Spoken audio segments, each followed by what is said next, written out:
Thank you all for being here. Before I talk about the novel, I just wanted to thank my friend Grant Rosenberg for having me here tonight, and Charlie as well. Grant was one of the early readers of this novel before it was really fit to be seen, and I'm grateful for his advice and patience in the midst of being a father. And also to Belfond, and particularly to Diane Duperrier, who I think is here somewhere, has been extraordinary in driving me all over the city. I'll speak briefly about the novel, the origin of the book, and then read for a bit, and with any luck, there'll be questions afterwards. I came to Paris in 2002, much like a lot of new immigrants to this city, at least new immigrants with means, which is to say I had an idea of the city that was unrealistic. Charlie mentioned Justin Smith, and I also read that essay, and he refers to Gopnickian attitudes. And I have the utmost respect for Adam Gopnik, and I like what he does very much. But I know what he means by that. And I arrived with this idea that I would write novels about Paris, and novels that would take place in the 6th and along the Boulevard Saint-Germain. I would make reference to my favorite boulangerie and where I bought the best macaron, and I would talk about drinking wine and so on. And very quickly, as I spent time in the city, I was, the way many of us are, exposed to a side of Paris that is not evident in film, that is not evident in books, and certainly is not evident in a lot of essays that are written about this city. And it began, I suppose, when I went to renew my visa for the first time. And my experience there was relatively pleasurable by comparison. I entered into one room where most of the people in that room were white and American, and the other room was a totally different experience, and there were people from other parts of the world who were picnicking on the floor and who had been there clearly for a very, very long time. And I was living in the 6th, as was part of the cliche, with a kind of quintessential garret apartment, which I had arranged so that I could pretend to be a writer. And I realized, along with many of my friends, that the city had its problems the way that all cities do. As I'm sure many of you, or all of you, are aware, the level of racism was surprising to me. The ease with which people made comments about large groups of people, whether that be religious groups or otherwise. And so it was a kind of growing up, I suppose, a realization that Paris was not exactly what I had imagined it would be, both for better and for worse. And so I began to spend time in the north of Paris, most notably around the Chateau d'Eau, where I began to speak with people who were not the kinds of people I imagined knowing in the city. The kinds of people I knew more when I lived in Los Angeles. First and second generation immigrants, people who were not primarily concerned with the quality of their macaron. So I was struck by the stories that, and I should say that I've always been interested in the stories of immigrants, and not because I'm political, not because I'm particularly interested in. I'm interested in helping people, of course, but I don't spend my days helping first-generation immigrants become acclimated to any city. But as a storyteller, or as a wannabe storyteller, I was always struck by those stories, stories that strike me as entirely universal, and there's a courage, I find, to someone leaving their home, arriving in a new place, in any case, regardless of of one's background and resources. But for people who leave a home with very little money, who enter a new country illegally, and who arrive without papers, and often without a language, that always struck me as one of the most extraordinary stories of all, and one of the most universal. And so that's really where this novel began. And then years later, when I was spending a great deal of time in Italy, in a small town in the north called Colorno, which is about 45 minutes from Parma, where my girlfriend at the time was studying, I was in a garden reading, as I was doing each morning while she was in class, and a man walked in, a tall black man with a bicycle, who leaned his bike against a bench, lit a cigarette, and smoked it. And he smoked another cigarette, and I just sat there with my book, and I watched him. And each morning, I watched him do the same thing for that week. I have no idea who he is, who he was, what he did, why he was there, whether or not he was a professor at the university. I know nothing about him, but I was struck by the fact that he was the only black man I had seen, not only in this town, but also in this region. And it was at that time that I came to a decision that I would try to write a novel about someone who had very recently arrived in a European city, and tell that story somehow. Originally, that story was to be the story of a Senegalese man who arrives in Paris and slowly makes his way to Val d'Isère to drive a snowcat. That was the original premise of the book.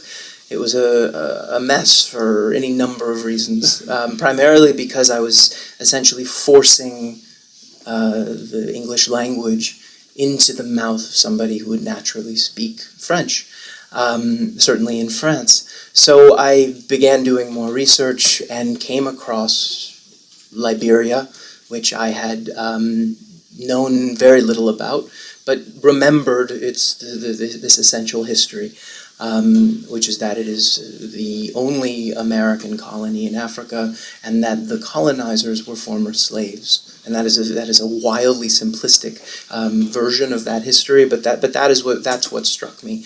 And I then saw a film which was photographed by the journalist Tim Hetherington, who was killed in 2011 in Syria, called Liberia, an Uncivil War. And I had this film with me on a residency in Estonia, of all places. And I watched the film and was very moved by it, and it was the only research that I had with me. I had intended to go and really work on this novel for the first time. I had no internet access, I had no library, and so I continued to watch this film over and over and over again. And I saw the same images, and many of those images were quite graphically violent. Many of them were quite disturbing. Others not at all, and it's quite democratic in its interpretation of what happened. And the point is that out my window was the Baltic Sea and rolling farmland, and on my screen were these very particular images of war. And it was at that moment that I discovered the subject of my book, which was one of the subjects of my book, which is that contrast between the life before us and the life of our minds, of our memories. And that's when I really found a sort of line into this book. How it became a woman is unclear to me. And I've been asked that question many, many times, and I don't really have an explanation. I really can't answer the question. I experimented with many different voices, and men, women, older, younger, people of different means, different resources, different classes, and this voice, along with the voice of, her name is Jacqueline, the voice of her mother, I don't like to say came to me because it wasn't delivered from anywhere, but in experimenting, this is the sort of mystery of the book. So on one hand, the surprise of the novel is this female voice. I'm not at all surprised, on the other hand, that I've written a book about an immigrant. So I think I'll stop there and read for a while, and then hopefully we can talk a bit about the book after I read.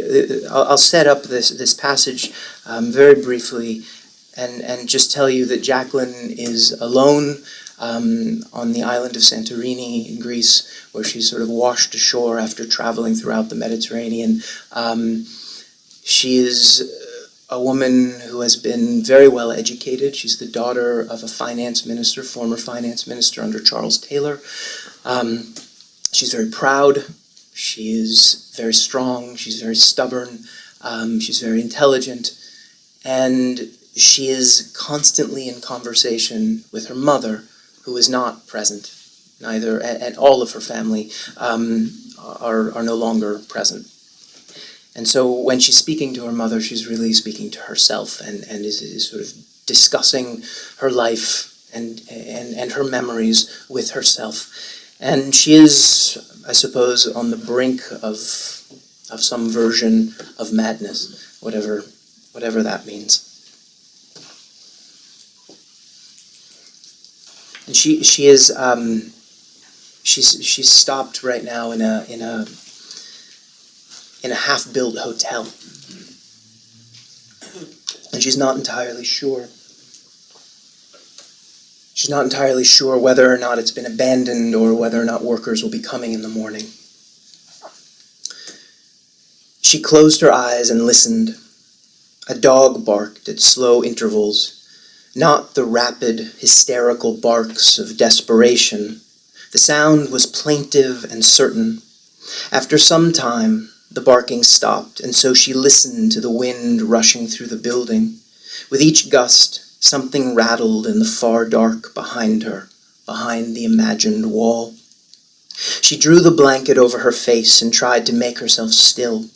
But with every fade toward sleep, whenever she felt herself being drawn away, her body wouldn't allow it. She shook. Her heart wouldn't rest. She felt her throat constricting.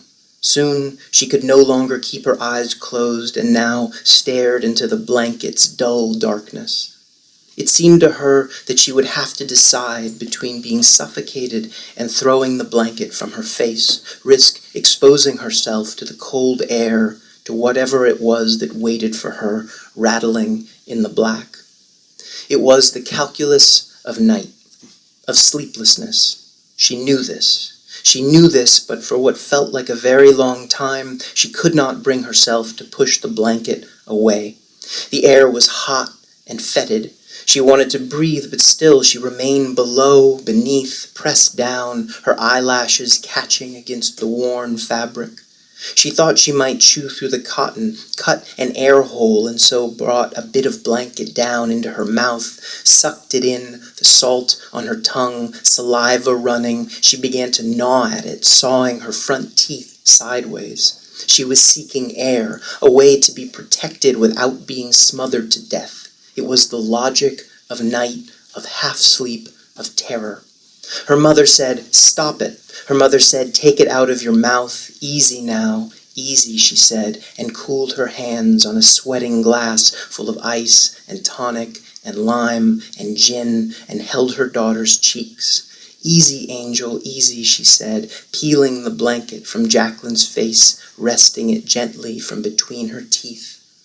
The blanket, for a moment, sharp as a dart, its point between Jacqueline's lips and then going limp and gone. Her mother massaged Jacqueline's jaw where the muscles roped. "You were dreaming," her mother said, "just dreaming," soft hand, cool on her daughter's damp forehead. But she was not dreaming, had not been dreaming, was awake all that time, she knew, awake when she tried to chew through the blanket like a rat. And the rattling was still there, resonating in the darkness. The wind twisted and ran across the caldera, raced up and over the sharp cliff edge and through the spaces in the plywood wall and into this dark and doorless building where Jacqueline lay, no longer suffocating, where at any moment, if she were to make a sound, the mean and dirty edge of a machete would be brought down across her throat, down against her skull, lengthwise, split like a nectarine. So she did not sleep. She breathed through her nose, slow on the 7 count, 7 in, 7 out, until the sun bleached the dark from the room. Then after she turned her head and squinted and saw forming in the depths the empty socket at the end of its wire shuddering against the fresh gray concrete wall, she turned her back on it and closed her eyes and breathed and slept until the morning gave way to the afternoon. And in the afternoon, when the sunlight fell full across her legs and warmed her cold feet, she brought herself up onto her elbows, arched her back, and let her head fall, finding something soothing in the sound of her cracking neck. Still, she was stiff. Her hip bone on the left side was bruised and tender. She stood up slow and cautious, like an old woman, she thought. The room had yet to be divided and was just an open rectangle. A cement staircase rose through the ceiling into the next floor. At intervals, there were capped wires bending out of uncovered outlet boxes. A ladder lay atop a pile of folded canvas. There was the light socket of the night before, and all the others along the ceiling hanging down like pruned branches, like the claws of plastic animals. There was plumbing, capped pipes in the 2 back corners, an open drain covered in screen. She squatted at the back of the room and ran her fingers over the metal outlet box, held the stiff wires in her hand. Were they coming back? Had the building been abandoned? This is not the place, her mother said. Jacqueline climbed the stairs. The domed ceiling arched above her. Plywood blocked out a single window at the front of the room. Sunlight edged around it. She pressed her cheek to the rough wood and squinted through the light. There was the empty sky, the caldera below it, the path, the entrance to this building, this house. This is not the place, her mother repeated, that look on her face meaning, I know you before you know yourself. Know what you imagine. Know your foolishness. And the answer is no. The answer is no. This is not the place. Jacqueline withdrew from the wood. She imagined the place a fortress, somewhere from which to defend herself, somewhere to look out onto the world. She slid her fingers into the light and gripped the wood. She wanted to pull it out, fill the room with air. No, her mother said. She wanted a chair to press her bare feet against the sill, light on her face. Leave it where it is. You're trespassing. She left it where it was and began to walk a slow circle around the room. She wanted a chair. She sat on the floor and leaned against the back wall. She watched the window until all she saw was the outline of light, like something drawn in neon. She wanted a chair. She wanted Saifa. Saifa. She began to ask the question, but stopped herself. She didn't need her mother to tell her what those questions were worth. Her mother cleared her throat, but Jacqueline didn't need reminding.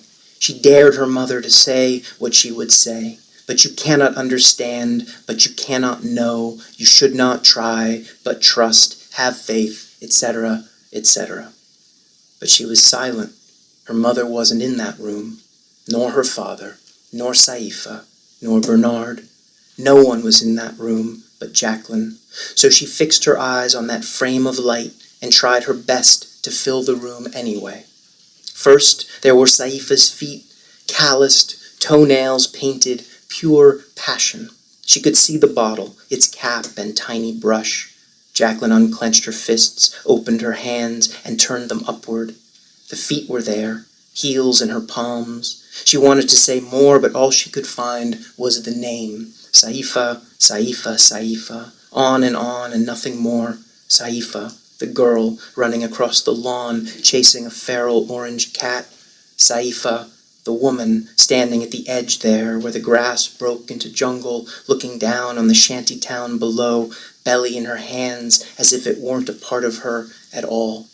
Looking down on the tarps, late dusk, fires burning, fires flaring yellow and settling to orange.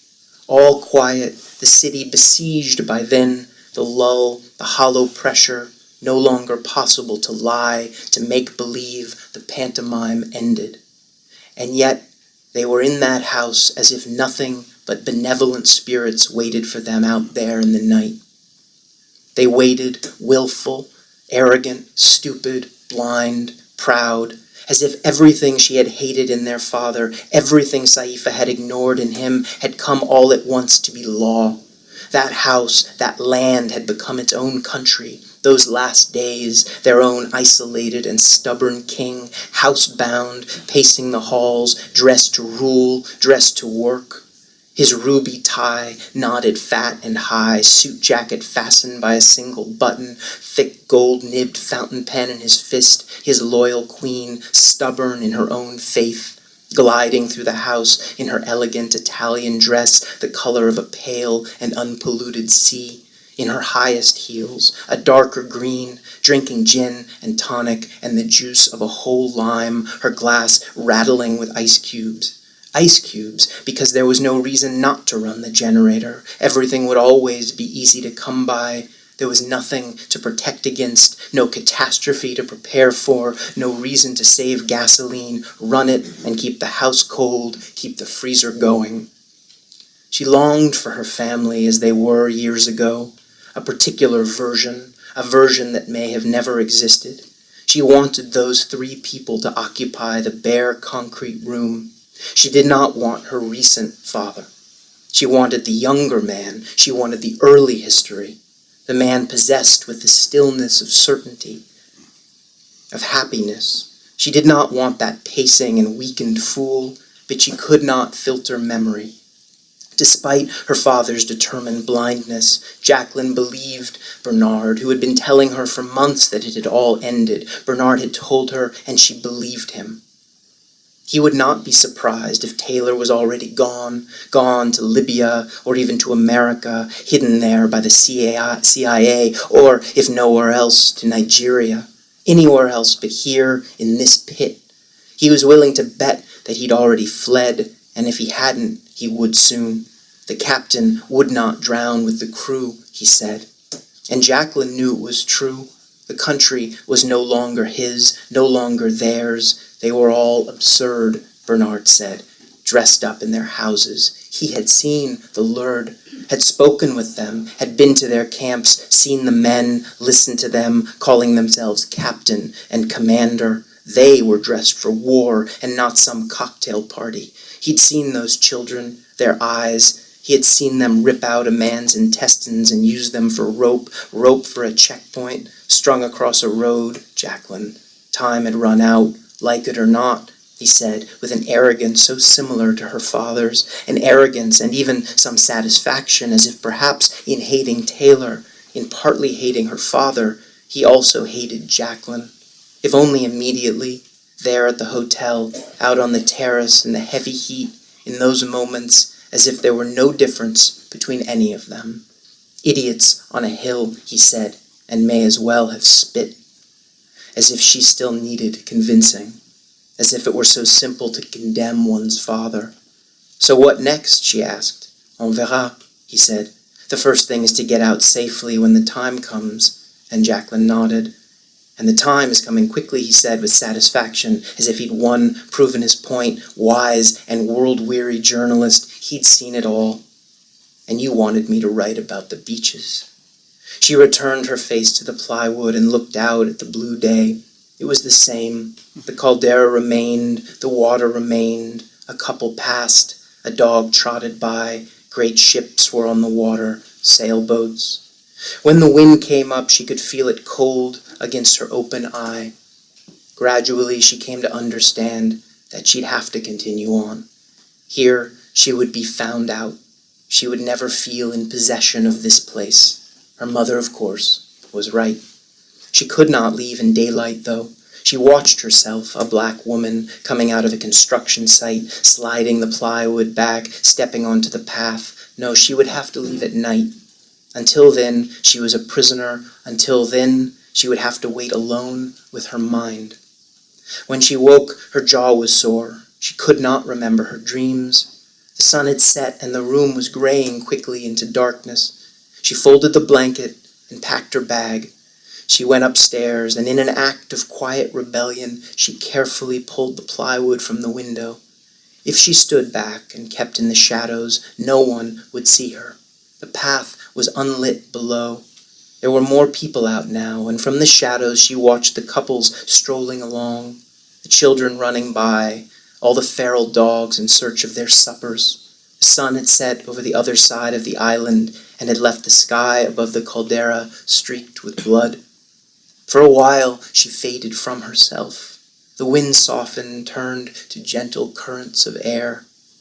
She was waiting for a lull in the foot traffic.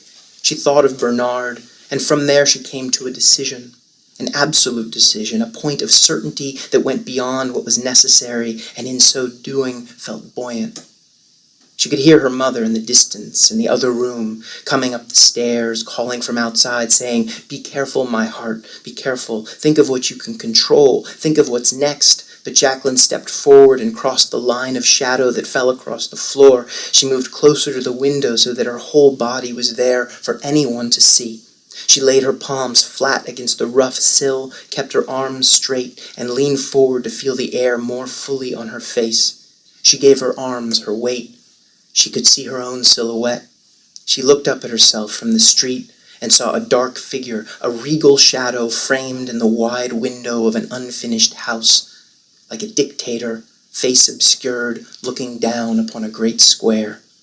The decision was simple. Wherever this ends, whenever I stop, whenever I have a kitchen and a bedroom and shelves for my things, that place will be somewhere open, somewhere high, somewhere like this, somewhere like the house on Mamba Point, like the cave, like the cypress tree and the bed of needles. Wherever this ends, she thought, wherever I stop and what's next begins, whenever that is, it must be somewhere far above everything else. What kind of decision is that? Her mother asked. What good does that do? But Jacqueline didn't listen. She knew she had to leave soon. Still, she waited a bit longer, strengthened by her meaningless decision, by the passing world, by the rising light to the east, the rising light which might have been a far-off city, but that she knew was the moon. Now she would have to leave. There was no more time to wait. The figure vanished into the shadows and was replaced by a rectangle of black. Jacqueline descended the stairs, picked up her bag and made her way quickly across the dirt yard, paused at the fence, pulled the wood back, and then she was gone. Thanks.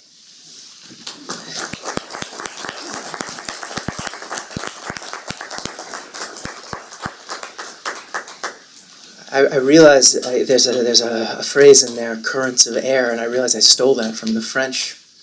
Courant d'air. Yeah, it's just a direct translation. It's occasionally useful. Are there, I hope, questions? It was like anything else, really. I mean, I did think I've never been. I should say straight away that I've never been to Liberia, and am by no means an expert on Liberia, on its politics, on its history. It's a country that I found interesting, and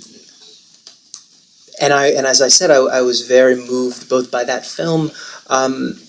And also by a memoir written by Helene Cooper, who's a journalist for the New York Times, who was born in Liberia and wrote a memoir called The House at Sugar Beach. And her life, I suppose, well, her background was similar to Jacqueline's. She came from a very sophisticated family, a family of wealth, and was educated both in Liberia and outside of Liberia, and that was something that I suppose I knew a little bit about. Wealthy people from relatively poor countries who go off to be educated in the United States and in Europe. But my interest was primarily, as it is still, in the character. Much more in the character than it is in the country, and I think I don't pretend to be a historian. My interests are primarily perhaps too much focused on character, and in telling stories from the points of view of character. I have very little interest in writing historical fiction. Although I suppose to some degree, I don't actually know what the definition of historical fiction is, but I guess this is a kind of historical fiction. But I heard Edward P. Jones talk about, somebody asked him a similar question, and he very grumpily responded, as he responds to most questions.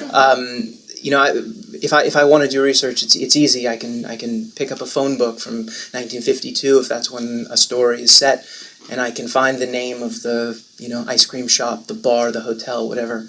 The real work is in the character, and I was really, given what he's written, I was really struck by that, and I like the idea that a fiction writer's responsibility is more to do with character than it is to do with history. 2003, just after Charles Taylor, but in her memory, when Charles Taylor's reign, and then when the city falls, Monrovia falls. Obviously, he's the president of the country. When you refer to him, you're actually referring to him as the president. As the president. And her father was a finance minister under Charles Taylor while he was in power. But she leaves Liberia right on the heels of Taylor himself. One of the things that she struggles with in the book is whether or not she's implicated in some way in what's happened to her country. Both because of the Civil War, but also, and maybe primarily because of what Taylor did to the country. Oh, that's not my job. I know I did. No, I feel very strongly that it's not at all my job to answer that question. It's what I love about writing is that you can, you write to pose questions. Fiction, anyway, not history, perhaps. Fiction is very communicative. I agree. Yeah.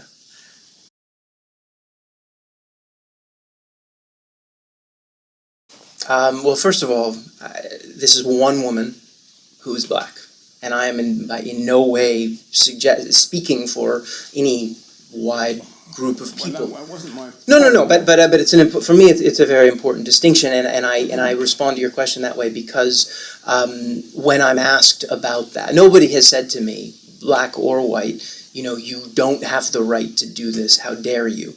It has been suggested, certainly, and I absolutely understand the concern. I understand why this would provoke. I'm a person of privilege.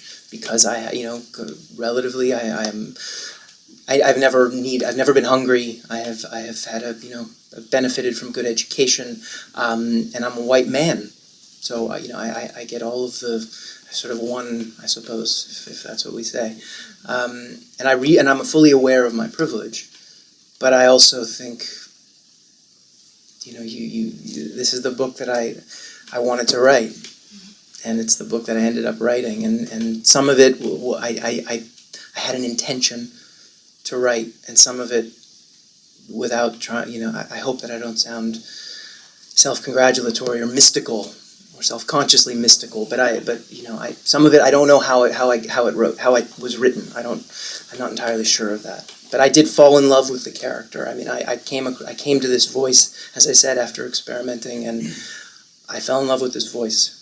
And that was and then with her, and I felt very close to her, and so, but I guess I'm not really answering your question. It has been suggested that I don't. It has been suggested that I shouldn't have written from the point of view of a black woman. Yes, but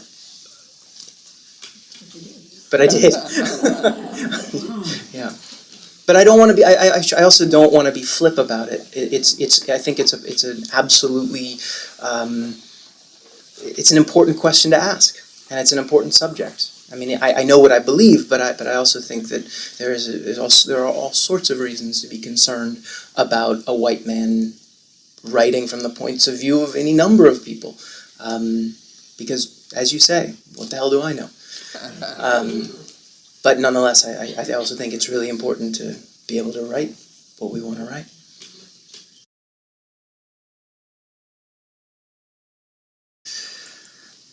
I don't know. I think it has something to do with being an only child.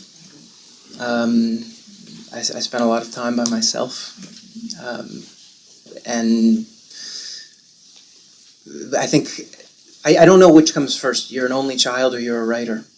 But being an only child, you're sort of compelled to observe in ways that, and you have time to observe from a very young age.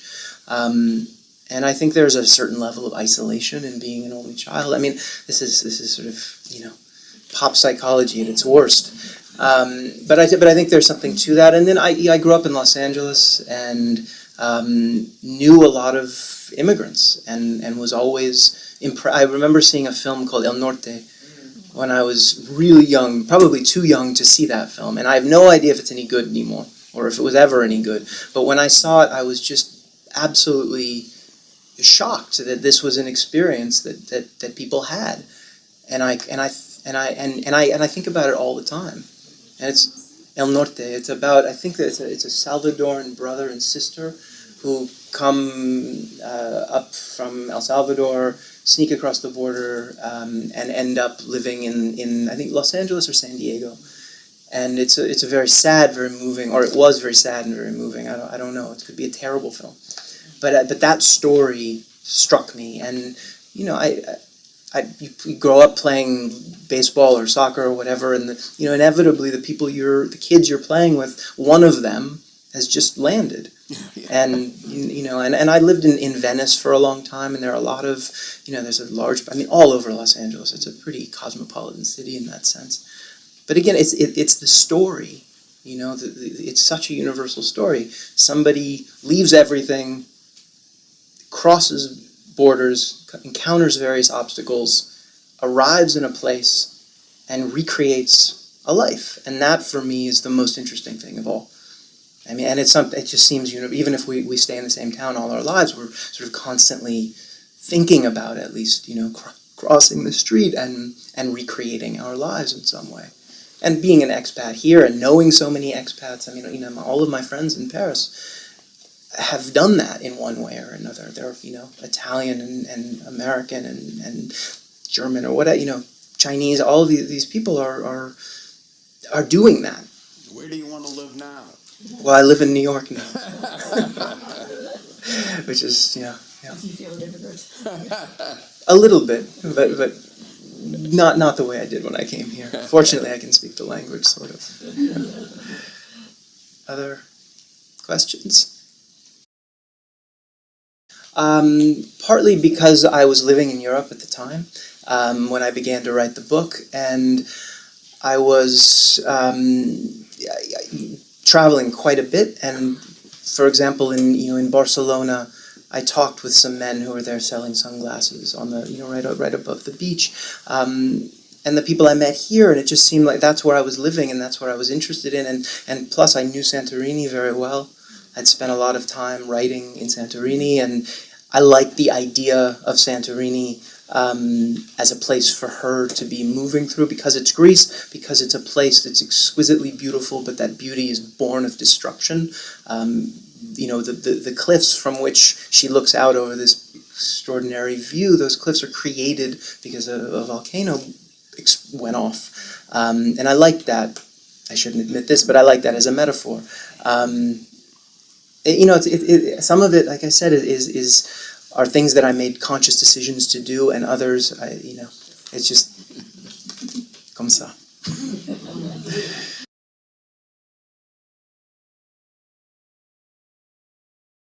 That is such a trick question. I do not feel that I'm closer to the female psyche. No. It's an interesting exercise. But again, I didn't.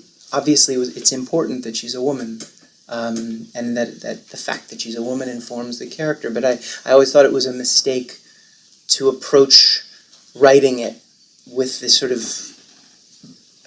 recording reminding me that this is a woman, this is a woman, this is a woman. Better, I thought, to just say, okay, this is this particular woman, and this is who this is who she is. This is how I see her. Clearly, her experience in the world is dramatically different from a man's. But I felt that the more particular I could be, and the less, I'm terrified of cliche, of being general, and I think that the way to avoid that is to think very, very carefully about this one particular character.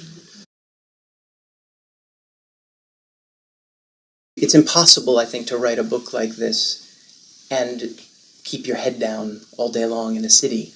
I mean, it felt hypocritical to walk by some man who's clearly an immigrant, and not see him. And we are trained, of course, we're trained, all of us are trained to keep our heads down.